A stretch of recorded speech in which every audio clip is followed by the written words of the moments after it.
Well, good day. I'm Dwayne Matz. Welcome to today's Living Word. We read in Acts chapter 10, verses 1 and 2, the story of Cornelius and Peter coming to him to share the good news. We read as follows. There was a certain man in Caesarea called Cornelius, a centurion of what was called the Italian regiment, a devout man and one who feared God with all his household, who gave alms generously to the people and prayed to God always. Cornelius, a godly man who was a Gentile who believed in the existence of a higher power, and this higher power was to be feared. The word in the Greek is phobeo, from which we get the English word phobia. His idea of God was not a reverence for God, but an alarming sense of fear. When he thought of God, he was fearful of what God could do to him, and so he sought to please him with good moral conduct that included generous almsgiving.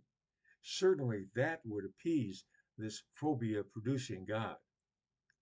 Well, God noted the misguided faith of Cornelius and determined that Cornelius had to be straightened out.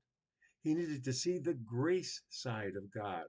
But there was more straightening out to do with the misguided notions of Peter concerning the Gentiles. He didn't want nothing to do with them. So, as the old saying goes here, God kills two birds with one stone, as he sends Peter to Cornelius the Gentile to share the gospel and overcome Cornelius's one-sided, fear-filled view of God, and at the same time, Peter's one-sided, misguided view of the Gentiles. Well, when all is said and done, Cornelius and all the others gathered in his house are baptized by Peter.